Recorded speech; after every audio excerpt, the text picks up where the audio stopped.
The millionaire's daughter had never walked until the cleaner playfully worked a miracle. Megan Thompson was wiping her hands on her apron while watching the closed door of the room on the second floor.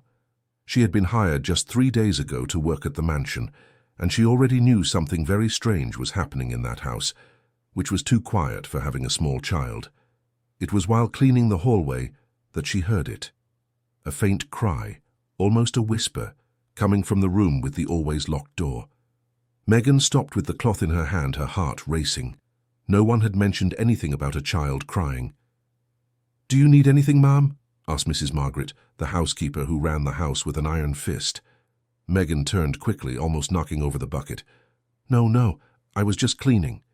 "You don't clean that room," said Mrs. Margaret, her narrow eyes fixed on Megan. "I take care of it myself."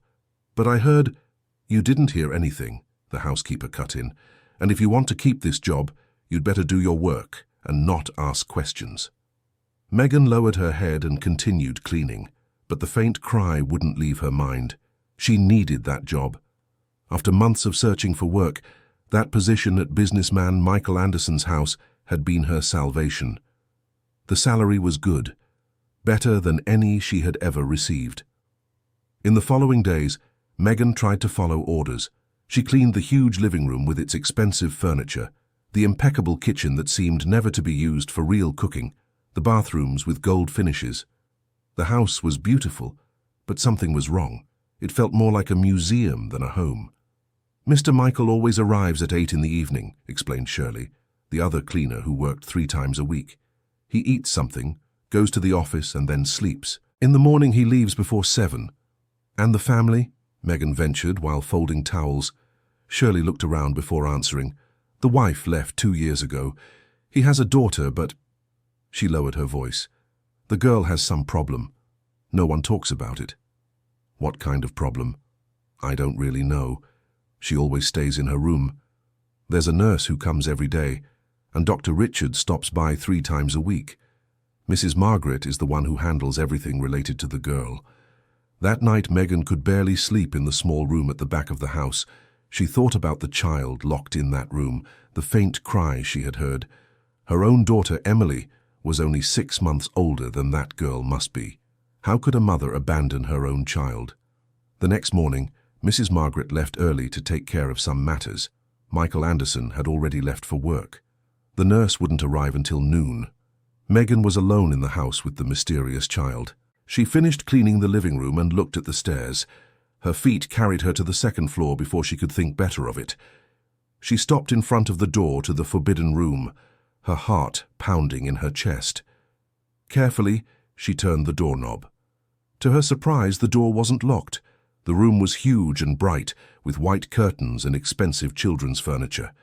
In the center, there was a small bed where a blonde girl with light hair sat, motionless, looking out the window. She couldn't be more than 2.5, maybe 3 years old. "Hi," Megan said softly. The child didn't move. She didn't even blink. Megan slowly entered the room, closing the door behind her. She approached the bed with slow steps. "My name is Megan. What's your name?" Nothing. The girl kept looking out the window as if Megan didn't exist. It was then that Megan noticed. The child's legs were in a strange position, as if they had no strength. Around the bed, there were padded supports.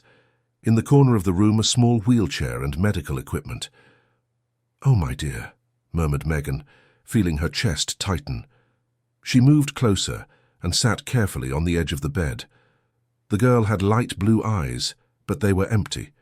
There was no light in them, no spark of curiosity that a child her age should have. Megan began to sing softly, a lullaby she always sang for Emily.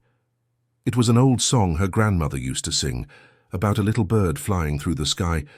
To her surprise, the girl's head moved slightly, just a fraction, but it moved. The blue eyes turned to Megan, focusing on her for the first time. "Did you like the song?" asked Megan, feeling a strange emotion growing in her chest. The girl blinked. It was little, but it was a response. Megan continued singing, now gesturing with her hands as if they were bird wings. The child's eyes followed her, tracking every movement. The sound of a door slamming downstairs made Megan jump from the bed. Mrs. Margaret had returned early.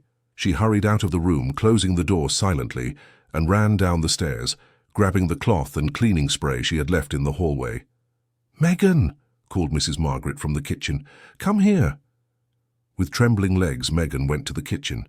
The housekeeper was putting away groceries, her face stern as always. "Yes, Mrs. Margaret? Have you cleaned the dining room yet?" "Yes, I have." "Then go clean the windows on the balcony, and you can leave early today. I'm having a meeting here with Dr. Richard." Megan nodded and went to do her work, but her mind was on the second-floor room, on that girl with empty eyes who had reacted to her lullaby. That night, in her small apartment on the outskirts of New York City, Megan hugged Emily tightly. Her daughter was healthy, running around the living room, laughing, making noise. How different she was from that rich, silent child in the mansion. "Mommy, stop!" laughed Emily, trying to wriggle out of the hug. "Sorry, my love. Mommy just missed you." Her phone rang. It was a text message from an unknown number. "I heard you went into my daughter's room today. I need to talk with you tomorrow morning. Michael Anderson." Megan's blood ran cold. How did he know? Were there cameras in the room? She barely slept that night, imagining she would be fired. She needed that job. The rent money was overdue, Emily needed new diapers, and the school was charging the monthly fee. The next morning, she arrived at the mansion 15 minutes early. Michael Anderson was sitting in the living room, still wearing a suit as if he hadn't slept. He was a tall man, with dark skin and broad shoulders, but there was tiredness in his eyes. "Sit down," he said, without looking at Megan. She sat on the edge of the sofa, her hands clasped in her lap. "Mrs. Margaret told me she heard noise coming from Lily's room yesterday morning. Did you go in there?" "Lily." Finally, Megan knew the girl's name. "Yes, sir, I did," she admitted, seeing no reason to lie. "I'm sorry, I shouldn't have done that." "Why did you?" "I heard her crying. I was worried."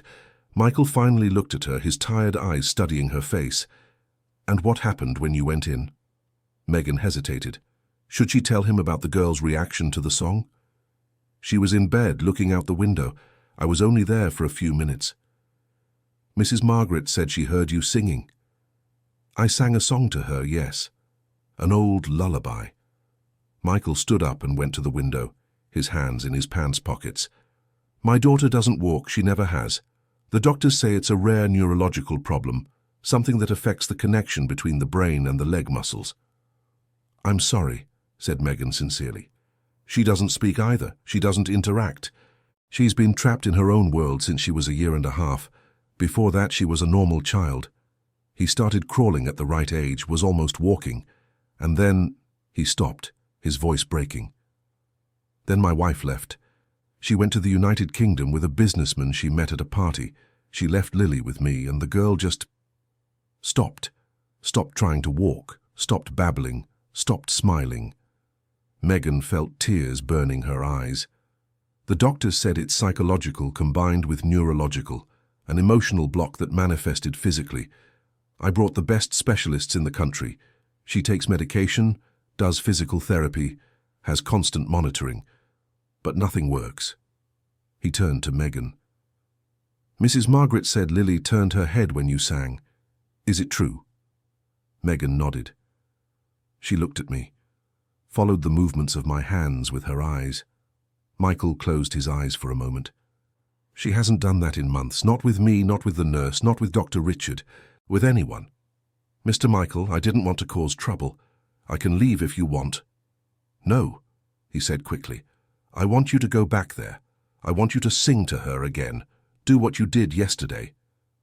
"But Mrs. Margaret said," "I give the orders in this house, not her.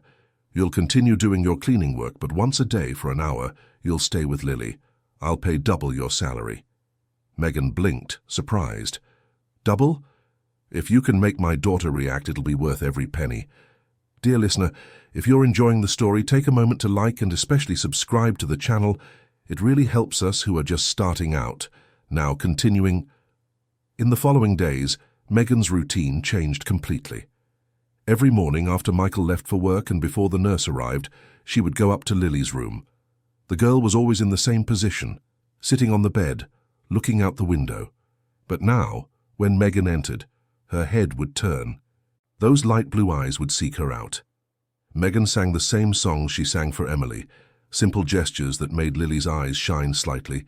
She also talked, telling silly stories, talking about the day, about the weather, about anything. "You know, Lily, I have a daughter a little older than you. Her name is Emily. She's a handful, you know. Yesterday she broke a glass because she was trying to get it herself. Her father would be angry, but I can't scold her when she makes that little face." Lily listened.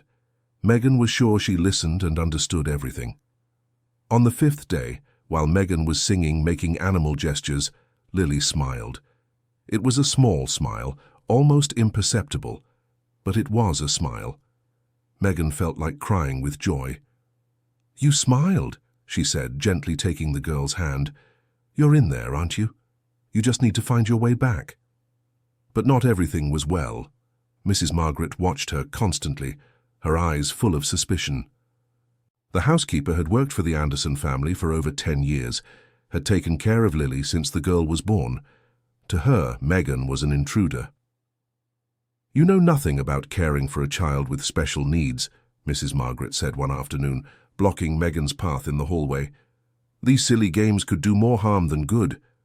Mr. Michael asked me to do this. Mr. Michael is desperate. He doesn't know what he's doing. But I know Lily. I know what's best for her. With all due respect, Mrs. Margaret, but you taking care of her the way you do hasn't been working, has it?" The housekeeper's eyes narrowed dangerously. "Watch what you say, girl. I can make Mr. Michael send you away with a snap of my fingers." Megan swallowed dryly but didn't lower her head. She had seen Lily react. She knew she was on the right path. Dr. Richard Miller was another problem. He was the family's private physician, a man in his 50s with graying hair and a condescending tone that irritated Megan. "You have no medical training," he said during one of his visits, after Michael shared about Lily's progress. "What you're doing might be creating false hope." "But she's responding," argued Megan. "She smiled, she looks at me." Minimal reactions that could be muscle spasms or coincidences. Lily's diagnosis is clear.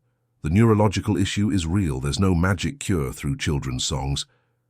I'm not saying it's magic. I'm saying maybe she needs something beyond medication and therapy. "Something like what?" he asked disdainfully. "Love? Do you think Mr. Michael doesn't love his daughter?" "That's not what I meant. Mr. Michael is paying a fortune for the best possible treatment for Lily.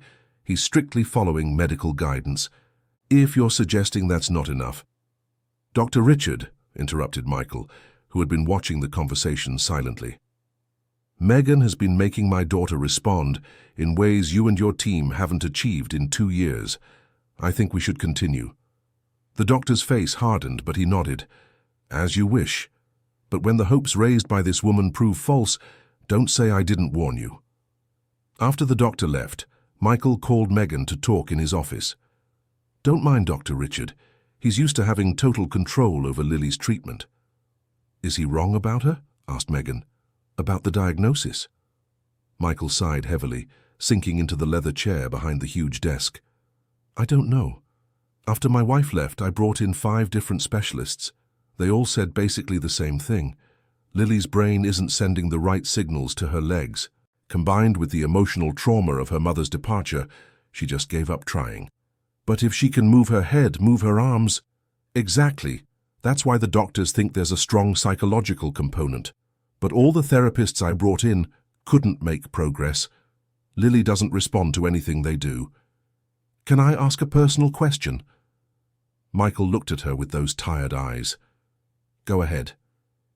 Do you spend time with her, besides paying for treatments?" His face closed off. "I work 12 hours a day to afford all these treatments, to maintain this house, the medical team, the therapies, to ensure Lily has everything she needs." "But is that what she needs?" asked Megan softly. "Or does she need her father?" Michael stood up abruptly, his fists clenched on the desk. "You know nothing about my life, about my choices." "You're right. I'm sorry. I shouldn't have said that.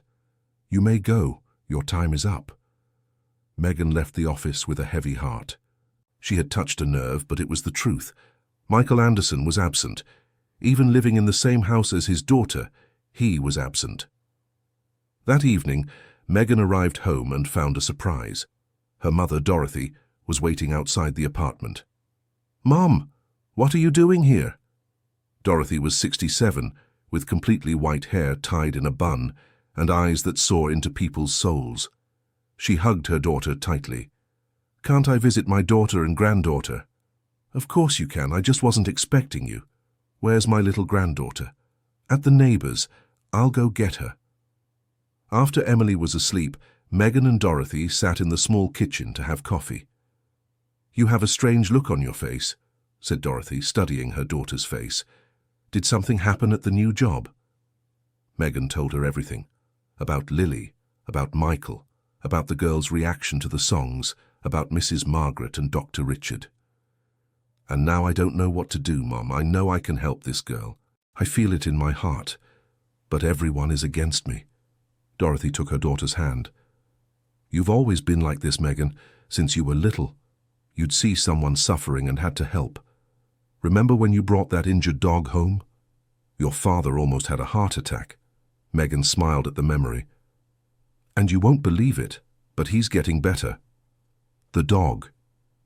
Your father was walking him the other day. What I'm saying is, you have a gift for caring, for healing. Not the kind of healing doctors do with medicine and surgeries, but the healing that comes from the heart. But what if I'm wrong? What if Dr. Richard is right and I'm just creating false hope? Then you'll be wrong, but at least you'll have tried. This girl, Lily, she responded to you. That means something." "Her father is so absent, Mom. He works all the time, hardly sees his daughter. And when he does, it's like he doesn't know what to do." "Men sometimes don't know how to handle pain," said Dorothy, her voice soft, "especially when it involves their children. Your father was like that when you were little and got sick that time. Remember the pneumonia?" Megan remembered. She was 7 years old and had almost died. Her father would spend the whole day working and only show up at the hospital late at night, stay for 10 minutes and leave. "I thought he didn't care. But your grandmother explained it to me. He was working overtime to pay for the hospital, and he couldn't see you in that bed because it hurt too much. He blamed himself. Thought it was his fault somehow." "Do you think that's what's happening with Michael Anderson?" "I don't know, dear, but I know that pain makes people pull away from those they love most. It's a strange protection mechanism, but it's real." Her mother's words stayed with Megan in the following days. She watched Michael when he came home at night. He never went upstairs to see Lily. He stayed in the office or went straight to sleep. A week later, during one of her sessions with Lily, Megan had an idea. She took a yellow cleaning cloth and made an improvised puppet. "Look, Lily. It's a ducky. Quack, quack, quack." Lily's eyes lit up. She watched the puppet move, make silly noises, and then something amazing happened. Her hand rose slowly, trembling, reaching for the cloth duck. "Yes," encouraged Megan. "You can do it." Lily's small fingers touched the cloth, and then she laughed. A soft laugh, but clear. Megan felt tears running down her face. Lily had laughed, not just a smile, but a real laugh. At that moment, the door swung open. Mrs. Margaret was standing there, her eyes wide. "What are you doing?" "She laughed," said Megan, her voice choked. "Did you hear?" Lily laughed. "Impossible. She hasn't laughed in over a year." "But you heard." Mrs. Margaret entered the room and looked at Lily. The girl still had her hand outstretched, but the light in her eyes was already fading. "You're giving false hope," said the housekeeper, but her voice trembled slightly. "Stop this." "Why don't you want her to get better?" Megan burst out. "Why are you doing everything to stop me?" "Because I know her. I've cared for her since she was born. And you got here 2 weeks ago and think you know everything." "I don't think I know everything, but I know she's responding. Why does that bother you so much?" Mrs. Margaret took a threatening step toward Megan. "Because when you fail, when you prove you can't do anything, I'm the one who'll have to pick up the pieces. I'm the one who'll have to deal with Mr. Michael's disappointment. You'll leave and I'll stay here." "That's not it," said Megan, suddenly understanding. "You're afraid I'll succeed. You're afraid of losing your position in this house." "Get out," said Mrs. Margaret, shaking with anger. Get out now or I'll call Mr. Michael. I'm leaving. My shift is over anyway. But Lily heard me. She smiled at me. And it's not you or anyone who's going to stop me from helping this child. Megan passed by Mrs. Margaret and went down the stairs. But when she reached the ground floor, Michael was standing there, still wearing his work suit. He had arrived early. Is it true? He asked. Lily smiled. Megan nodded. She smiled and tried to grab the puppet I made with a cloth. Michael ran up the stairs 3 steps at a time. Megan followed him, as did Mrs. Margaret. In the room, Lily was, as always, sitting motionless on the bed. But when she saw Michael, something changed in her eyes. It was fear. The girl was afraid of her own father.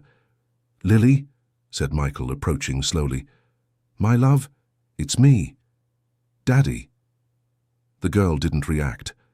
The light that had been in her eyes when Megan was there went out completely. Michael looked at Megan, bewildered. Why isn't she smiling? Why isn't she looking at me the way she looks at you? I don't know, admitted Megan, but when I was with her earlier, she was different. Show me. Do what you were doing. Megan picked up the yellow cloth and made the puppet again. Look, Lily, the duckling is back. Quack, quack, quack. But Lily didn't react. She stayed there, motionless, like a doll. It's not working, said Mrs. Margaret, satisfaction in her voice. See, I told you it was false hope.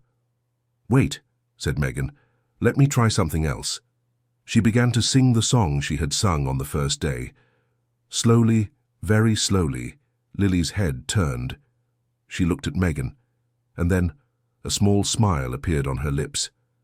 Michael made a sound that was something between a sob and a sigh. He fell to his knees beside the bed, his hands trembling. She smiled. My daughter smiled. She's in there, said Megan softly. She just needs time and patience to come back. Mrs. Margaret left the room without saying anything, her face pale. Michael looked at Megan, tears streaming down his face. How are you doing this? How are you reaching my daughter when no one else could?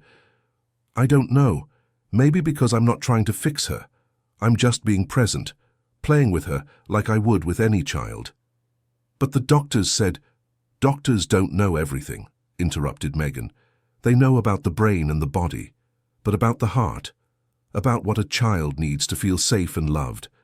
Michael lowered his head. I love her. God knows I love my daughter. I know, but does she know? When was the last time you played with her? That you stayed here in this room, just spending time with her? I don't know what to do, exploded Michael. I don't know how to connect with her. She doesn't speak, doesn't walk, barely looks at me. How do I connect with that? She's your daughter, not a thing. And she barely looks at you because she's scared. Scared of me? Or scared of disappointing you? Or scared that you'll leave too, like her mother did? Michael rubbed his face with his hands. My ex-wife, Jessica. She is beautiful, smart, ambitious. We met at a charity gala. She seemed perfect. We got married too quickly. And when Lily was born, I thought we finally had a family. But Jessica didn't want to be a mother. She wanted to be seen, admired. She wanted to travel, go to parties, have a lifestyle that a child didn't fit into. She tried at first. But when Lily started having the first symptoms, when it became clear something was wrong, Jessica couldn't handle it. And she left. She left a letter saying she couldn't live like that she deserved to be happy. As if her happiness was more important than our daughter. Megan looked at Lily, who was watching them with those clear, empty eyes.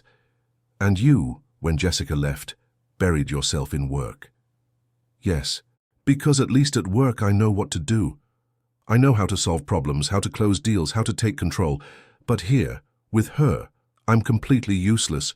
You're not useless. You just need to learn. And Lily needs to get to know the real you. Not the father who comes and goes, but the father who stays. Michael looked at his daughter, then at Megan. Can you teach me? Teach me how to connect with her. That's how things changed.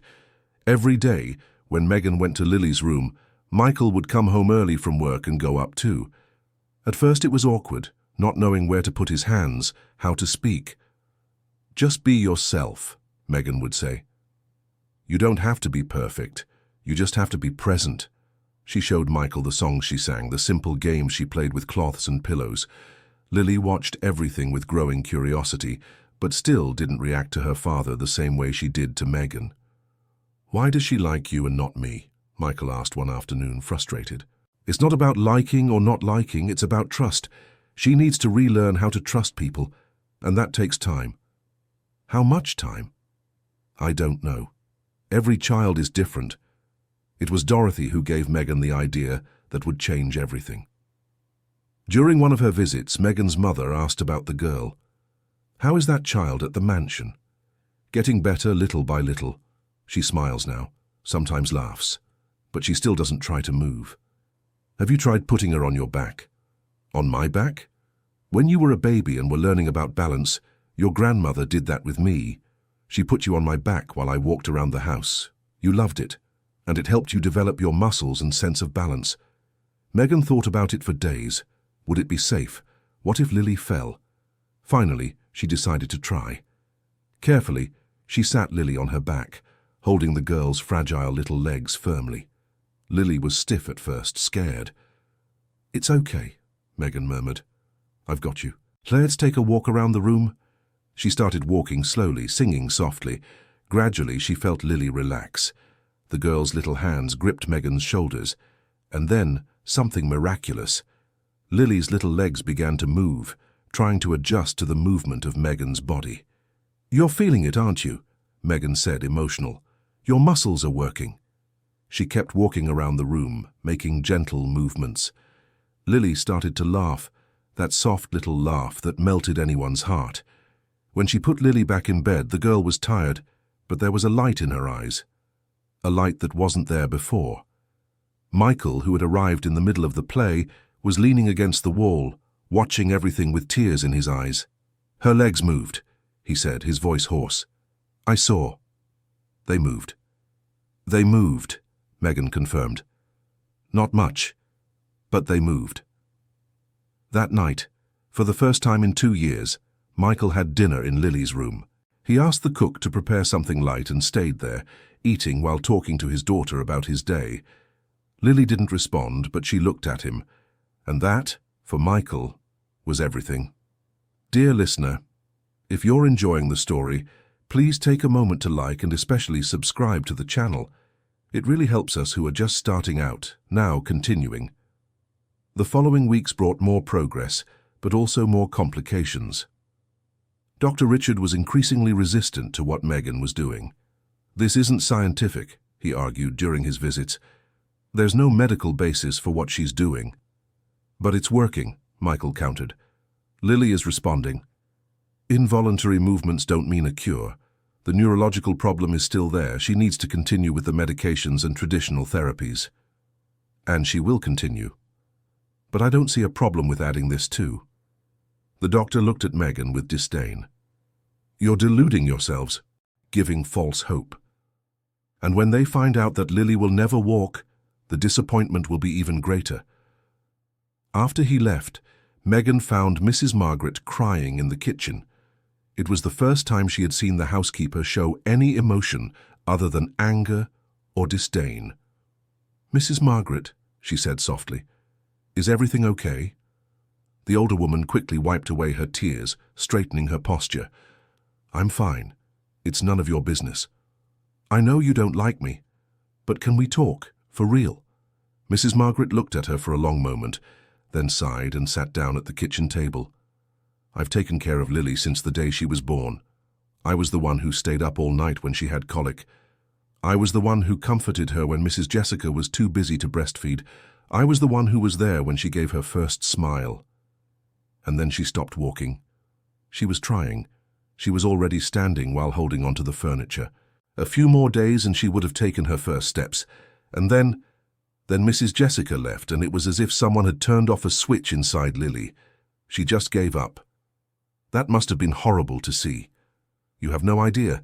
I saw her waste away day after day. I saw the light go out of her eyes. All the doctors, all the treatments, nothing worked. And Mr. Michael closed himself off more and more, working non-stop, as if that could bring his wife back or cure his daughter. And then I showed up. Mrs. Margaret nodded. "And in 2 weeks you did what I couldn't do in 2 years. Of course I was angry. I felt like I was being replaced, that all my efforts were worth nothing. It's not like that. Lily needs all of us, Mr. Michael, you, me. It's not a competition. I know that here, said Mrs. Margaret, touching her head. But here, she touched her heart, it still hurts. Can I make a suggestion? Why don't you spend more time with Lily, too? Not just taking care of her, but playing, being present. I don't know how to play. I've never been good at that. I'm good at keeping things in order, making sure everything works. But playing. Then we can do it together. You, me, and Lily. A team. Mrs. Margaret's eyes filled with tears again. Do you really believe she can walk one day? I do. I don't know when. I don't know how it will happen. But I believe. From that day on, Mrs. Margaret changed. She started spending more time in Lily's room watching Megan work. Gradually, she began to participate too, helping with the games, singing the songs along. Lily responded positively. Her smiles became more frequent. She started making small sounds, not words yet, but vocalizations that showed she was trying to communicate. The real transformation came from an unexpected place. Michael's mother, Mrs. Elizabeth, showed up without warning one afternoon. She was a 68-year-old woman with white hair and a strong presence that filled any room she entered. "Where is my granddaughter?" were her first words upon entering the mansion. Michael was at work. Mrs. Margaret turned pale. "Mrs. Elizabeth, we didn't know you were coming." "Of course you didn't. If I had warned you, my son would have made up some excuse for me not to come. Where is Lily?" Megan, who was cleaning the living room, watched the scene with curiosity. This was Lily's grandmother. "The girl is in her room, Mrs. Elizabeth, but she's sleeping and—" "No, she's not. It's 3 in the afternoon. Lily was always a child who doesn't nap. Take me to her." Mrs. Margaret looked at Megan in desperation, but Megan just shrugged. She wasn't going to get involved in this. "Who are you?" asked Mrs. Elizabeth, noticing Megan. "Megan Thompson, Ma'am. I work here in cleaning." "Megan? That name sounds familiar. Why?" "I don't know, Ma'am." Mrs. Elizabeth's sharp eyes studied her for a moment, then she nodded. "You come too.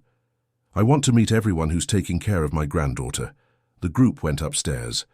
When Mrs. Elizabeth entered Lily's room, she stood in the doorway for a long moment, just looking.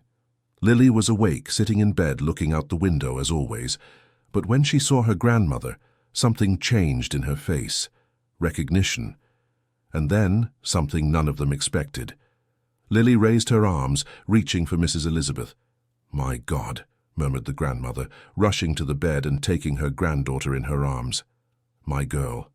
My beautiful girl. Grandma is here." Lily nestled into her grandmother's arms, making those soft sounds she had recently learned to make. "She's responding," said Mrs. Elizabeth, looking at Mrs. Margaret. "Why didn't you tell me she was responding?" Don't give me excuses. Why didn't my son tell me?" "Mr. Michael didn't want to worry you," said Megan softly. "And who are you besides being a cleaner?" I work with Lily. I spend time with her every day." "Ah," said Mrs. Elizabeth, understanding appearing in her eyes. "You're Megan, the woman who's working miracles." "They're not miracles, ma'am, just attention and patience." "My grandson calls me every week. He lives in London, but we have a good relationship. He was the one who told me about you, said Michael had finally found someone who was helping Lily." "Grandson?" "Mark. Son from my first marriage. Michael is younger, from my second husband who passed away 10 years ago. Mark and Michael have always been close, despite the age difference." Mrs. Elizabeth sat on the bed, Lily still in her arms. "I used to visit Lily every week until 6 months ago, but Michael asked me to stop, said it was too difficult, that he preferred I remember her as she was before. I obeyed, but it was killing me inside. Her grandmother can't stay away from her granddaughter. Where do you live?" "In Miami Beach. I have an apartment on the beach, but now that I see Lily responding, I'll spend more time here. My son can like it or not." And so Mrs. Elizabeth became a constant presence in the mansion. She arrived every morning and spent hours in Lily's room, talking, singing, telling family stories. "You know, Lily," she said one of those afternoons, with Megan and Mrs. Margaret also in the room, "your grandmother here was very rebellious once, When I was your age, well, a little older, I ran for the first time. My mother almost had a heart attack because I fell and scraped my whole knee. But you know what I did? I got up and ran again, because running was freedom. Lily watched her with those attentive eyes. And you'll run too one day. You'll feel the wind on your face. You'll feel the ground under your feet. You'll be free, my little granddaughter. That I promise. It was Elizabeth who finally confronted Michael about his absence. You're working too much, she said one night, after he came home at 10 o'clock. Your daughter is getting better, and you don't even notice because you're not here. Mum, I need to work. You need to run away, you mean? You're using work as an excuse not to face your fears. What fears? The fear that Lily will never get better. The fear that you're not a good father. The fear that if you get too close and something goes wrong, it will hurt too much. Michael looked away. It's not like that. It's exactly like that. I know you, my son. I've known you since you were a scared boy trying to prove you were strong. You don't need to prove anything. You just need to be present. And if I don't know how, then you learn. Megan can teach you. I can teach you. Mrs. Margaret can teach you. But you have to want to learn. That night, Michael went up to Lily's room. She was sleeping, her breathing soft and calm. He sat beside the bed and took her small hand in his. I'm sorry, he whispered. I'm sorry I haven't been here. I'm sorry I've been afraid. But I'll get better, I promise. I'll learn to be the father you deserve. Lily's fingers tightened slightly around his. It was a small movement, perhaps unconscious, but for Michael it was everything. The weeks turned into months. Lily continued to progress. Her sounds became syllables, ma for Megan, gra for Mrs. Elizabeth. She still couldn't say daddy, but she smiled when she saw Michael. The most important moment came 3 months after Megan started working at the mansion. It was an ordinary afternoon. Megan was carrying Lily on her back, as she always did, walking around the room. Mrs. Elizabeth was sitting in the armchair, watching and talking. Suddenly, Megan felt something different. The muscles in Lily's legs were tighter, stronger. She stopped walking. Mrs. Elizabeth, she said, her voice trembling. I think she's trying to stand. What? Megan carefully placed Lily on the floor, holding her by the hands. The little girl's legs trembled, but didn't give way. She was standing. Not alone, but standing. My God, murmured Mrs. Elizabeth, quickly standing up. Lily, you're standing. Shall we try to take a step? Asked Megan, tears streaming down her face. Just one little step. Lily looked at her, then at her grandmother, and then, with visible effort, she moved her right foot forward. It was a small, unsteady movement, but it was a step. Mrs. Elizabeth began to cry openly. Megan was crying too, but kept holding Lily firmly. One more. Can you take one more? Lily took another step, and one more. 3 steps in total before her legs gave way. Megan caught her before she fell, hugging her tightly. You did it. You walked. Oh, my dear, you walked. Lily was tired, but her eyes were shining. She knew what she had done. She knew it was important. When Michael came home that night, Megan, Mrs. Elizabeth, and Mrs. Margaret were waiting for him in the living room. What happened? He asked, immediately worried. Is something wrong with Lily? Something right, said Mrs. Elizabeth, smiling through tears. Your daughter walked, Michael. Lily walked.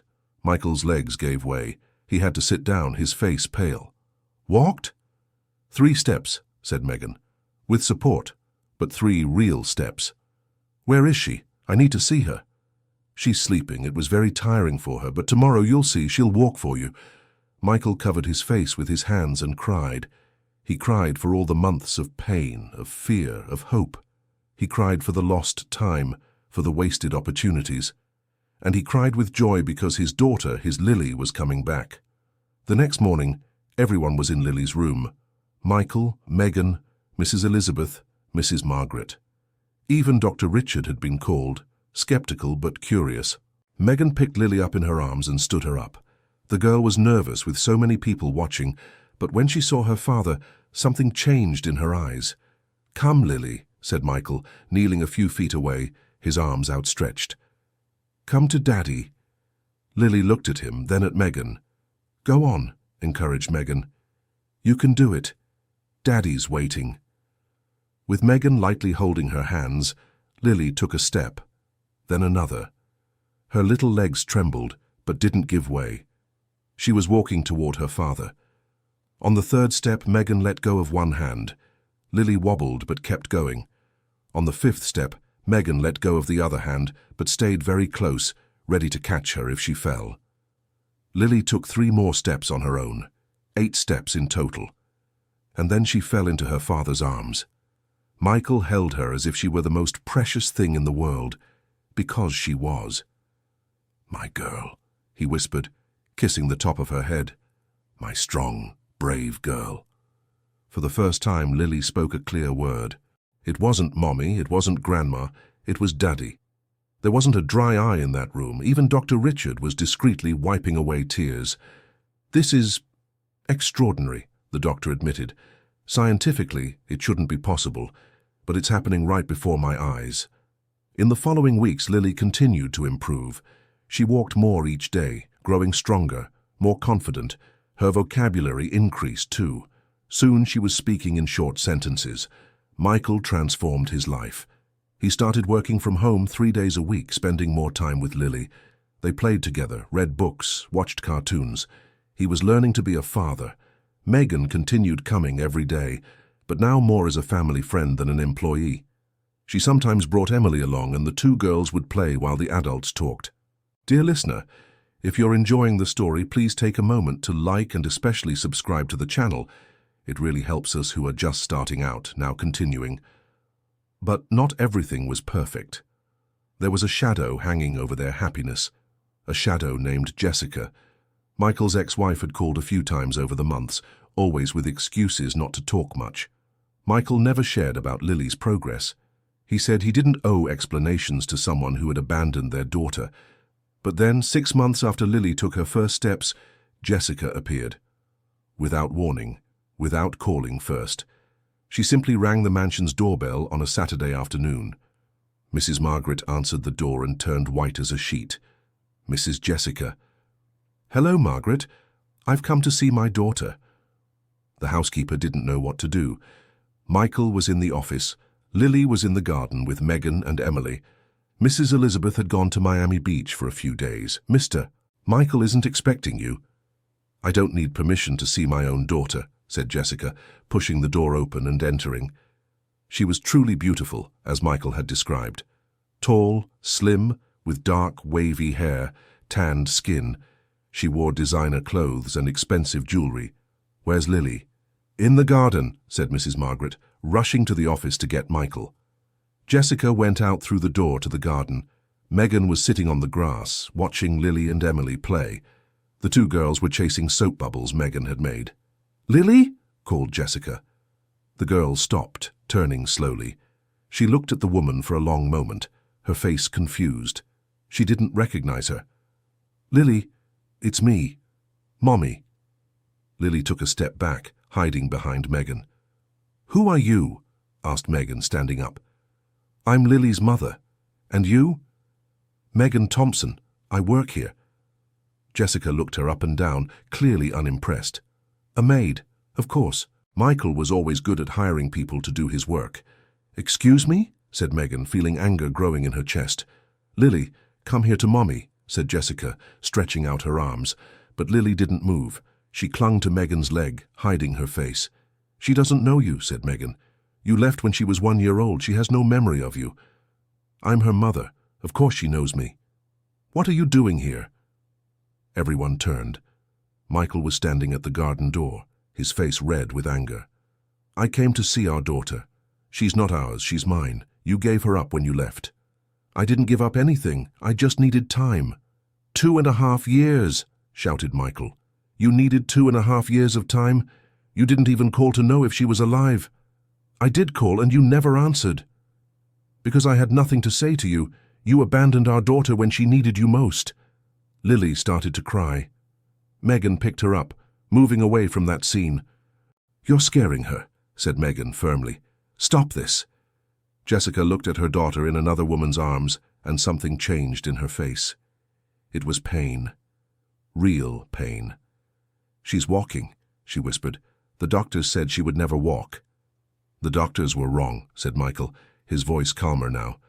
"Lily is walking, talking, living, but not thanks to you.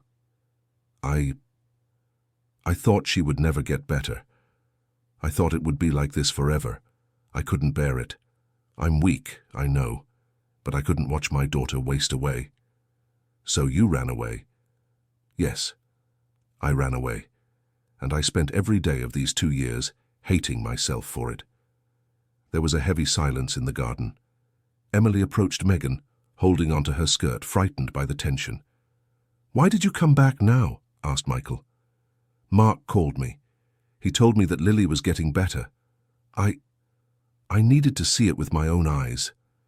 Mark had no right to tell you anything. He thinks I deserve a second chance. Do you think I deserve one?" Michael looked at Lily, who was still hiding in Megan's neck. "I don't know. It's not up to me to decide that. It's up to her." He approached Megan and gently took Lily. "Lily, this is Jessica. She is your biological mother. You don't have to like her right now. You don't even have to talk to her if you don't want to. But she is here, and it's up to you to decide if you want to get to know her." Lily looked at Jessica with those clear, intelligent eyes. Then she looked at her father. "Scared," she said, one of the words she had recently learned. "I know you're scared. But Daddy is here. Megan is here. Nothing bad is going to happen." Jessica approached slowly, her eyes full of tears. "Hi, Lily, you've grown so much. You're so beautiful. And you're walking. That's amazing." Lily didn't respond, but she didn't hide either. She just watched. Can I give you a hug?"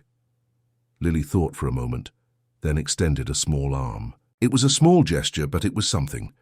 Jessica hugged her daughter for the first time in 2 years, sobbing uncontrollably. "I'm sorry. I'm so sorry. Mommy was very wrong. Very cowardly." Michael turned away, unable to watch. Megan approached him, gently touching his arm. "You're doing the right thing," she whispered, "letting Lily decide." "I don't want her back," Michael admitted quietly. "Jessica, I don't want her to be part of our lives again." "But she's Lily's mother. The girl deserves to have that choice. What if she chooses Jessica instead of me?" "She won't. You're the father who stayed, the father who is present. That doesn't change." In the following days, Jessica began to visit regularly. She would arrive every afternoon and spend a few hours with Lily. At first, the girl was distant, but little by little she opened up. Megan watched everything with a heavy heart. She knew it was important for Lily to know her biological mother, but she also knew that Jessica had hurt that child deeply. "You're jealous," said Dorothy during a visit. "You're jealous because another woman is taking on the role you were playing." "It's not jealousy," Megan defended herself. "It's worry. What if Jessica hurts Lily again? Then Lily will have you, Michael, Mrs. Elizabeth and Mrs. Margaret to help her recover. But she needs to have the chance to know her mother." "I know. I just don't like the situation. Because you've grown attached to that girl. She's become like a second daughter to you." Megan couldn't deny it. It was true. In 6 months, Lily had become an essential part of her life. It was Mrs. Elizabeth who finally had a serious talk with Jessica. Lily's grandmother arrived from Miami Beach, determined to set things straight. "Do you want to come back into Lily's life?" she asked directly, sitting in the garden while Lily played inside with Megan. "I do, but I don't know if I deserve to." "You don't," said Mrs. Elizabeth bluntly. "You abandoned your daughter, but here's what I'll tell you. Lily is better now, much better. And do you know why? Because she was surrounded by people who stayed. Michael stayed. Megan stayed. I stayed. Mrs. Margaret stayed. We stayed even when it was hard, even when it seemed there was no hope. I know. And if you want to be part of her life now, you need to promise one thing. You need to promise that you'll stay, no matter what. No matter if it's hard, if it's painful, if it's exhausting. You stay. Because if you abandon that girl again, I'll personally make sure you never come near her again." Jessica looked at her mother-in-law with wide eyes. "You hate me." "I don't hate you. I feel sorry for you. Sorry that you let fear win. Sorry that you lost 2 precious years with your daughter, but if you're back now, you need to be back for real, not just passing through." "I promise," said Jessica, her voice firm. "I promise I'll stay this time." "Then let's start from scratch. We'll teach you how to be a mother because, dear, you have no idea how to do it." And so Jessica began to learn. Megan taught her the songs Lily liked, the games they played. Mrs. Margaret taught her about the girls' routine, what she liked to eat, how she liked to sleep. Mrs. Elizabeth taught her about patience, about being present, about what it really means to be a mother. Michael watched everything from a distance, still wary, but trying to give it a chance. 3 months later, on a Sunday afternoon, the whole family was in the garden, Michael making barbecue, Mrs. Elizabeth preparing salads, Mrs. Margaret setting the table. Megan was there with Emily. And Jessica was playing with Lily, running across the lawn, both laughing. "This feels so normal," said Megan, sitting next to Michael while he tended to the meat. "It does," he agreed. "I didn't think we'd get here." "You gave her a chance, Jessica. That was brave." "I don't feel brave. I feel terrified most of the time, afraid she'll leave again, afraid Lily will get hurt. But you're letting it happen anyway. That's love. Love for your daughter." Michael looked at Megan, really looked, and for the first time she saw something different in his eyes. It wasn't just gratitude, it was something more. "Megan, I need to tell you something." "What?" "I've grown attached to you, more than I should have. You're not just someone who works for me. You've become an essential part of our life, of Lily's life, of my life." Megan felt her heart race. "Michael, I know it's wrong. You're here because of Lily, not because of me. And maybe it's still too soon. Maybe I'm confusing gratitude with something else, but I needed you to know." Before Megan could respond, Emily came running.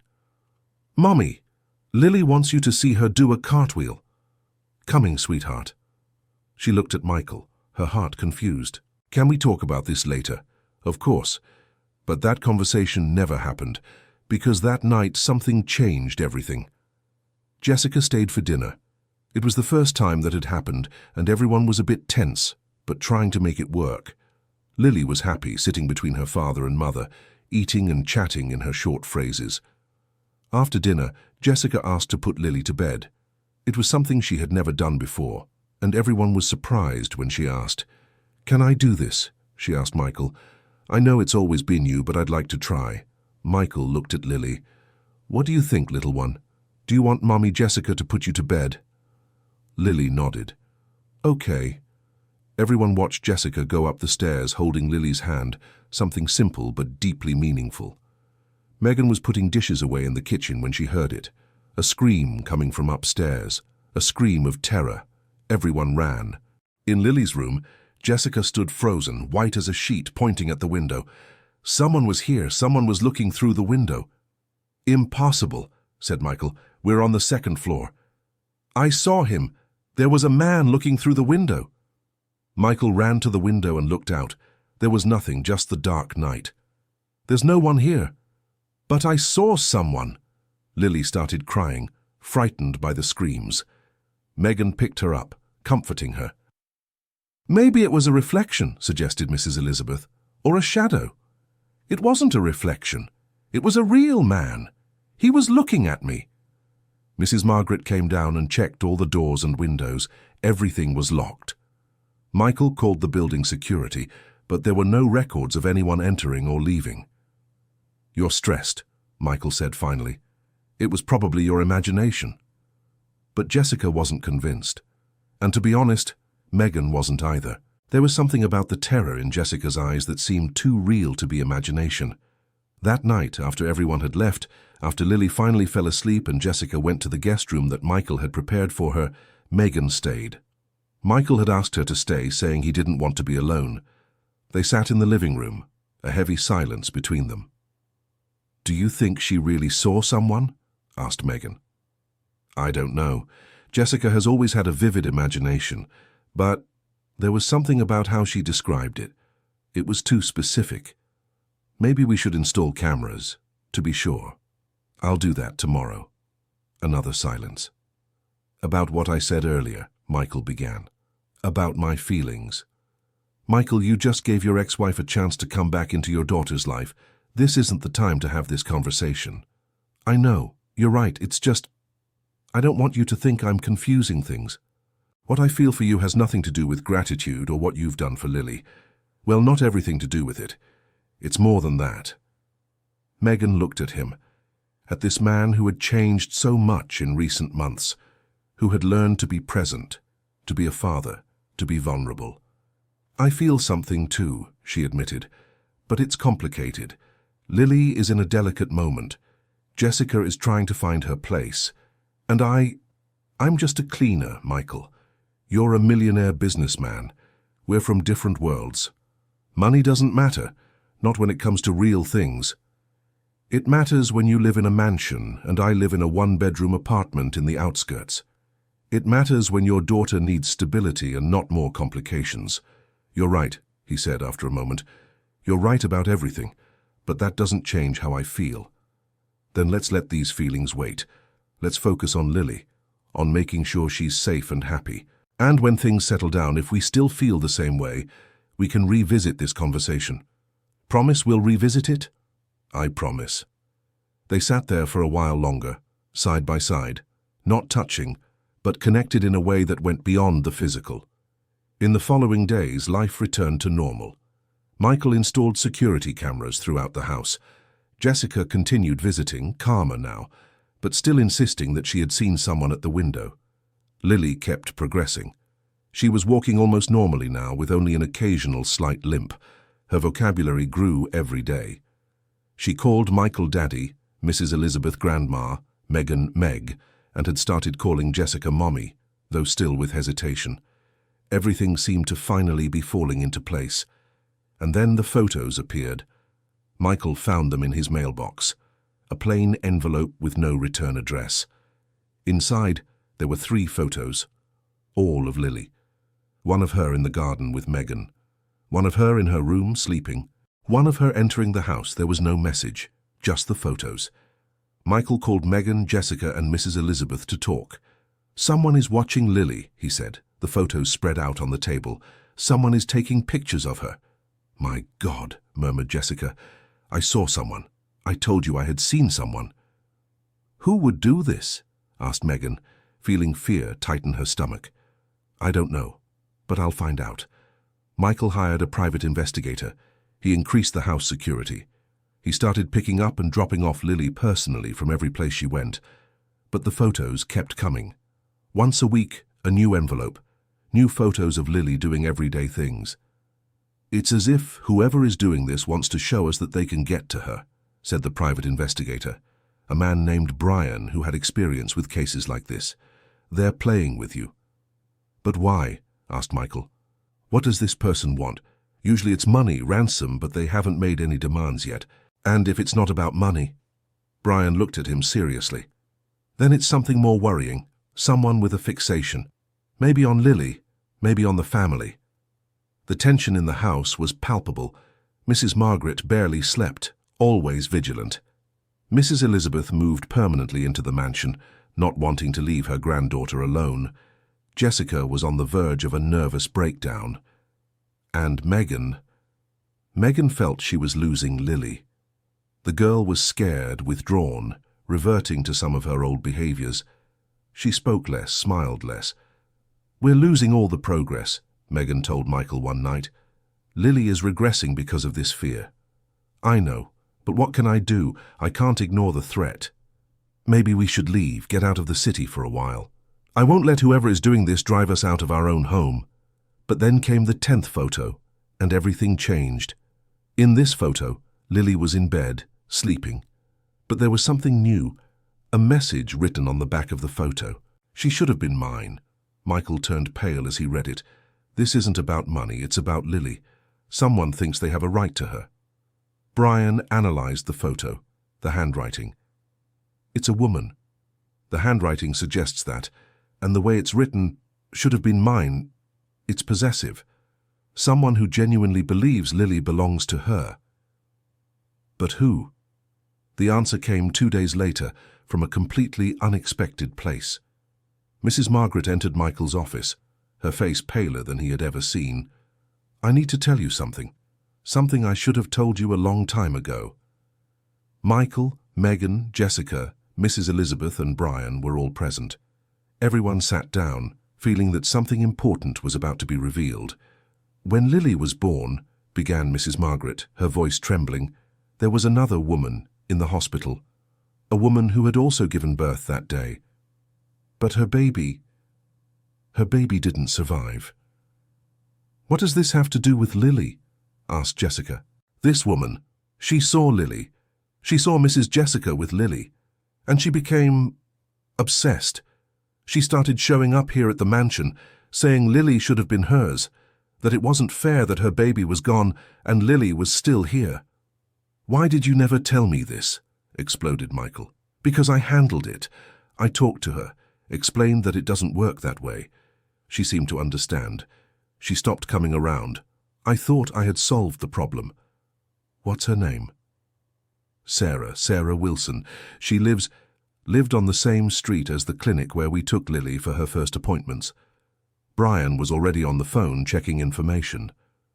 Sarah Wilson. 43 years old, has a history of psychological problems after losing her child, voluntarily admitted for 6 months, 2 years ago. 2 years, murmured Jessica.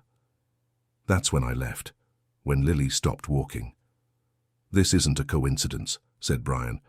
"If she was admitted, she was being treated, but she must have been released and refocused on Lily. Where is she now?" "I'm tracking her down, but folks, this is serious. If she believes Lily should have been her daughter, she might try something." Michael picked up the phone. "I'm increasing security even more. No one enters or leaves without my authorization." But it was already too late. Because that afternoon, when Megan went to get Lily from her room for snack time, she wasn't there. Megan's scream echoed through the house. "She's not here! Lily's not here!" Everyone came running. The room was empty, the window open, and on the bed, another envelope. Michael opened it with trembling hands. Inside, a photo of Lily sleeping and a message. "Now she's mine. Don't try to find me. She's safe with me where she should have been from the beginning." "No!" shouted Michael, falling to his knees. "No, no, no!" Jessica began crying hysterically. Mrs. Elizabeth held her but was just as pale. Megan couldn't move. Lily. Her Lily. Someone had taken her. Brian was already on the phone, but he wasn't calling the authorities. He was calling private contacts. "Michael, listen to me," he said firmly. "We can't involve the authorities yet. If Sarah finds out we're officially searching, she might panic. She might hurt Lily. But she's a child, she's missing. And I will find her. I have resources, contacts, street security cameras. I can track her faster than any official investigation. But I need time. I need you to trust me." Michael looked at him, then at Megan. "What do you think?" "I think we need to do whatever it takes to bring Lily back," said Megan, her voice firm despite the fear. "If Brian thinks he can find her without involving the authorities, I trust him." Brian worked fast. He checked the neighborhood security cameras. He followed the trail of a woman carrying a child leaving the property. She had entered over the back wall at a blind spot in the cameras. "She planned this," said Brian. "She knows the house. Probably has been watching it for weeks, months." He tracked the car the woman used, a car rented under a fake name, but with information that led to an address in Queens. "I found her," he said 4 hours later. 4 hours that felt like a lifetime. "She's in an apartment in Queens. I can see her through the building's security cameras. Lily is with her. She seems to be okay." "I'm going to get her," said Michael, already getting up. "No," said Brian firmly. "If you show up there, Sarah might panic. Remember what I said, she's unstable. Then what do we do?" "Let me go, alone. I'll talk to her, try to convince her to give Lily back. And if she doesn't want to? Then we'll have to involve the authorities, but let's try the peaceful way first." It was the longest hour of everyone's life. Brian went to Queens with a hidden microphone, transmitting everything to an earpiece Michael wore.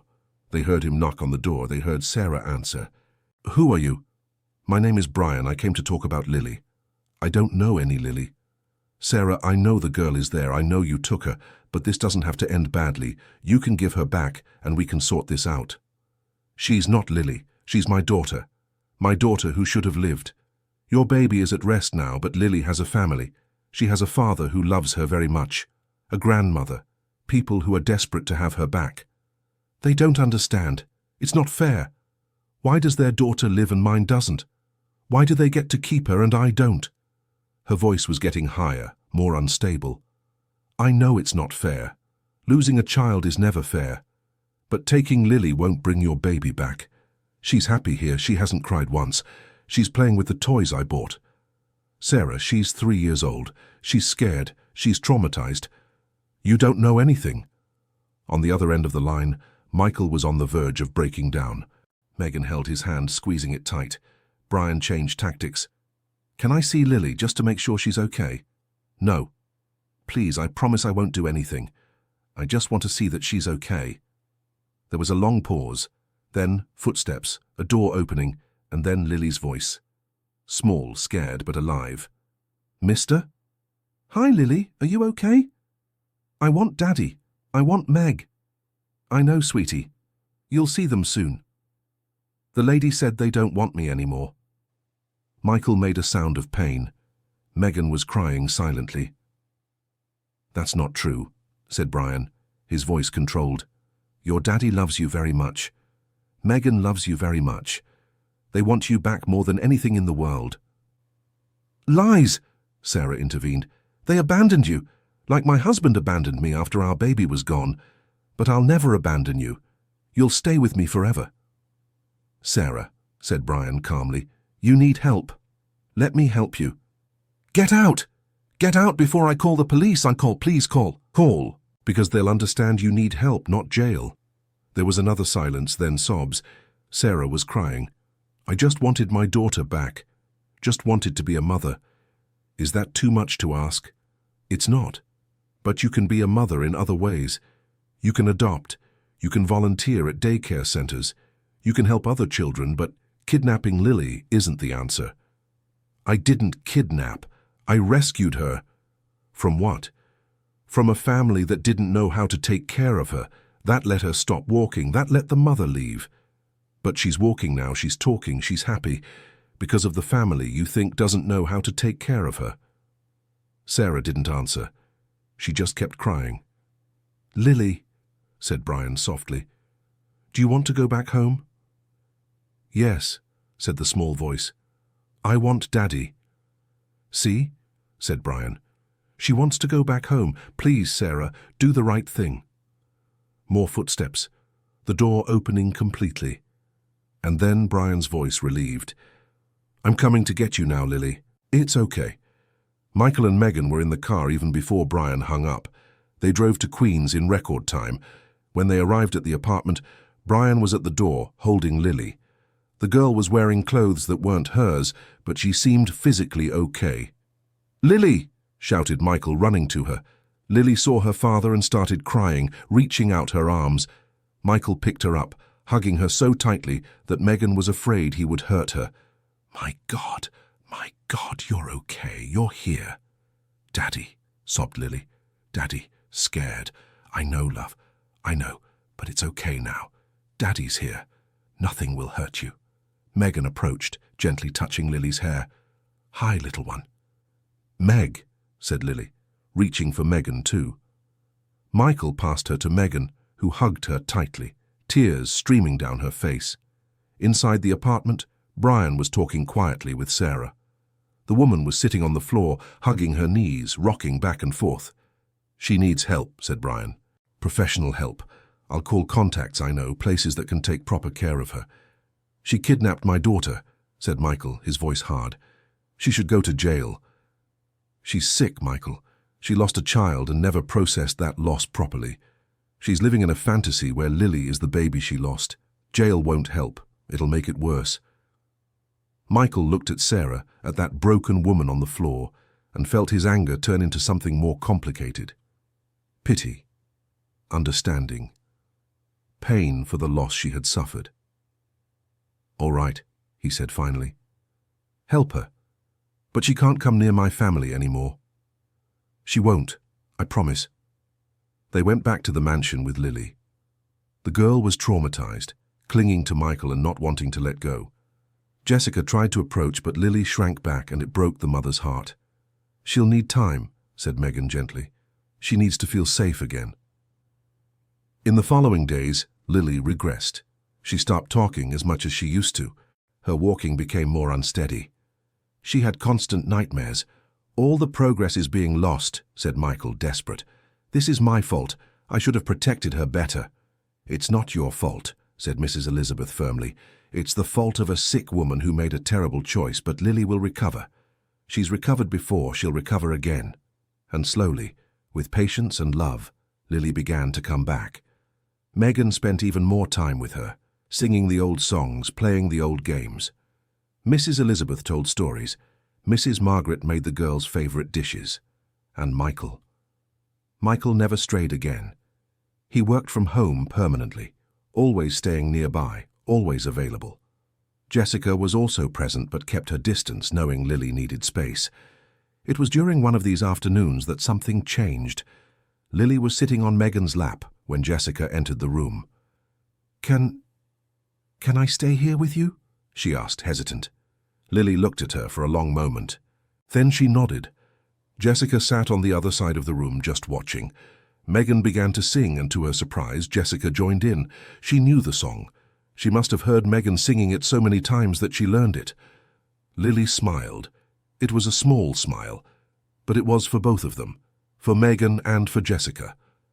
That night, for the first time, Lily let Jessica help put her to bed. And when Jessica left the room, she was crying, but they were tears of joy. "She's giving me a chance," she said to Michael. "Even after everything, she's giving me a chance. Because you're showing you deserve it. You're staying." "I'm staying. I promise." The months passed. Lily continued to improve. Her walk returned to normal. She started speaking normally again, even more than before. And something new happened. She began asking about things, about the world, showing a curiosity she had never shown before. "Why is the sky blue, Daddy?" "Because of how sunlight interacts with the air." "Can I touch the sky?" "Not from where we are, but one day we can travel by plane and you'll be inside the sky." "I want to fly," Michael laughed. His daughter wanted to fly. His daughter, who a year ago couldn't take a step. On a Saturday afternoon, 6 months after the incident with Sarah, the whole family was gathered in the garden. Michael and Jessica, who had started having long conversations about co-parenting, and maybe, just maybe, giving their relationship a second chance. Mrs. Elizabeth and Mrs. Margaret, now true friends after working together to help Lily. And Megan with Emily. Lily was running across the lawn, not just walking but running. Her laughter filled the air. "Look, Daddy, I'm flying." And she really seemed to be. Her feet barely touched the ground as she ran, her arms open like wings. Michael looked at Megan, who was sitting on the grass watching. Their eyes met, and there was something there. Something unresolved, but patient, waiting. Jessica noticed the exchange of glances. She approached Megan and sat down beside her. "You love her," said Jessica. It wasn't a question. "I do," admitted Megan. "How could I not? She's amazing." "I'm not talking about Lily. I'm talking about Michael." Megan was silent for a moment. "It's complicated." "I know, and I'll be honest with you. I'm trying to win Michael back, trying to rebuild our family. But if that doesn't work, if he chooses you, I won't be angry. You gave him something I never did. You taught him to be present, to be a real father. If he chooses you, Lily will have the best stepmother possible. It's still early to talk about this. I know, but I wanted you to know there's no resentment on my part. You saved my daughter. How could I hate you?" The two women sat there watching Lily play, each with their own thoughts about the future. 2 months later, Jessica made a decision. She called Michael and Megan to talk. "I tried," she said. "I tried to go back to being a wife, to being part of this family the way it was before, but the truth is, I'm not that person anymore. And Michael isn't that person anymore. We grew in different ways." "Jessica," Michael began. "Let me finish." I want to be Lily's mother. I want to be in her life, to be present, to be the mother she deserves. But I don't want to be your wife again, Michael. That chapter is over." She looked at Megan. "And I think there's someone here who would be a better wife and stepmother than I could ever be now." "Jessica, you don't have to do this," said Megan. "I'm not doing it out of obligation. I'm doing it because it's true. You two have something special. And Lily loves you, Megan. She calls you Meg, but the way she looks at you, it's how she looks at me and Michael. You're already part of this family." Michael looked at Megan, the question clear in his eyes. Can we try?" he asked. "It doesn't have to be now. It doesn't have to be fast. But can we try?" Megan thought about everything that had happened in the past year, how she had entered that mansion as a simple cleaner, how she had found a girl trapped in her own world, how she had helped her come out, to walk, to live, and how she had fallen in love, not just with Lily, but with that whole broken family that was rebuilding itself. "Yes," she said, "we can try." The relationship between Michael and Megan was slow. They had occasional dinners, always with Lily present, walks in the park, long conversations after Lily fell asleep. Emily and Lily became inseparable. Dorothy, Megan's mother, became another grandmother to Lily, telling stories and teaching things that Mrs. Elizabeth didn't know. Jessica found an apartment near the mansion. She spent 3 days a week with Lily, taking her on outings, to the park, teaching her about the world. And gradually, Lily began to call Jessica Mom, without hesitation, without fear. 1 year after the day Megan first sang to Lily, there was a party in the mansion's garden. It was Lily's 4th birthday, and she was wearing a pink dress, running back and forth, playing with the other children who had been invited. "I never thought we'd get here," said Michael, standing next to Megan watching their daughter play. "Me neither, but here we are. You know I love you, don't you?" It was the first time he had said it. Megan turned to him, her eyes wide. "Michael." "I love you, Megan. I love how you are with Lily. I love how you are with Emily. I love your strength, your patience, your huge heart. I love everything about you." "I love you too," she said, tears in her eyes. "But I'm scared. Scared that this is too good to be true. Scared that something will go wrong. Then let's be scared together, but let's try anyway." He took her hand, and for the first time in front of everyone he kissed her. It was a gentle kiss, full of promise and hope. Lily saw and came running. "Daddy is kissing Meg," she shouted, laughing. All the children started making "you" sounds, but the adults laughed. "Yes, I'm kissing Meg," said Michael, picking up his daughter. "What do you think about that?" "I like it," said Lily. "Is Meg going to live with us?" "Maybe, if she wants to."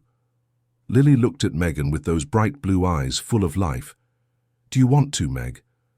Megan looked at that girl who had transformed her life, at the man who had become part of her heart, at that whole strange and wonderful family that had formed from the ashes of pain and loss.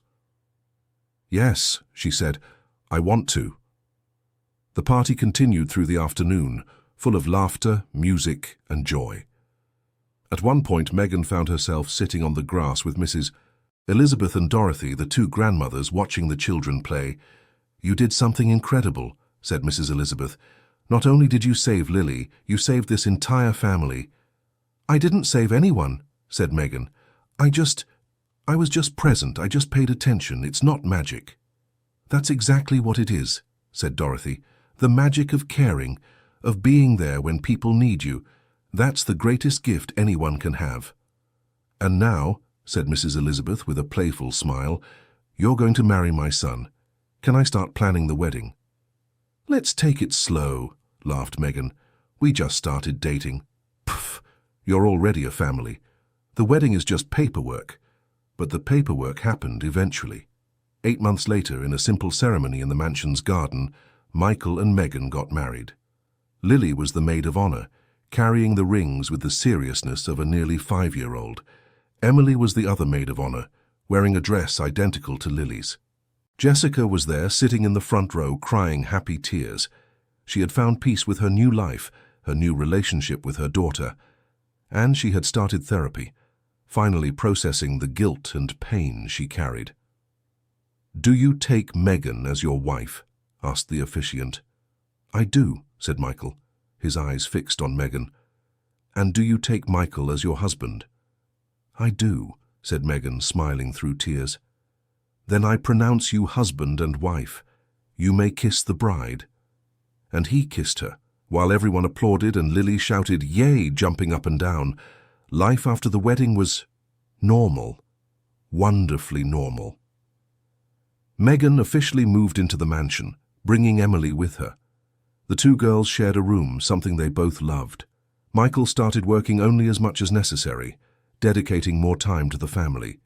He was present for all of Lily's school meetings, all the milestones, all the important moments. Megan continued taking care of the house, but now as the owner, not as a maid. Mrs. Margaret stayed, but as the house manager, not the absolute housekeeper. And she was happy with that. Mrs. Elizabeth and Dorothy became best friends, spending hours talking about the old days, about how life was different when they were young. And Lily thrived. She started regular school, made friends, played sports. No one who knew her now would believe she had spent years unable to walk or talk. 5 years after the wedding, on a quiet afternoon, Lily, now 9 years old, entered the room where Megan was reading. "Meg," she said. Even after all these years, she still called her Meg, not Mom. And Megan didn't mind, titles didn't matter. "Yes, sweetie. I'm doing a school project about people who inspire us. Can I do it about you?" "About me? Why?" "Because you saved me. I remember when I was little, when I couldn't walk. I remember you singing to me, playing with me. I remember how you made me feel safe." Megan felt tears burning her eyes. "You remember that?" "I do. Not everything. But I remember you, your voice, your smiling face. You made me want to try again, to want to live." Megan hugged the girl, now not so little, holding her tight. "You saved me too, you know. I came into this house thinking it was just a job, but I found a family. I found purpose. I found love. I love you, Meg. I love you too, Lily, more than you'll ever know." That evening, during dinner with the whole family gathered, Michael, Megan, Lily, Emily, Jessica, who had come for the weekly visit, Mrs. Elizabeth and Dorothy, Lily shared the project she was working on. "I'm writing about how Meg taught me to walk," she explained. "Not just physically, but in every way.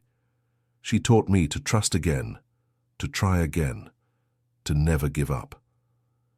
Michael took Megan's hand under the table, squeezing it gently. "Your Meg is really special," he said. "You all are," said Megan. "This family is special. It's not perfect, but it's ours, and I wouldn't trade it for anything in the world." End of story. And you, dear listener, what did you think of this story? Do you believe that love and dedication can work true miracles? Did Megan make the right decision by not giving up on Lily? Share your honest opinion in the comments. We want to know what you think. If this story touched your heart, don't forget to leave your like, and most importantly, subscribe to the channel so you don't miss other touching stories like this one. Your company means everything to us.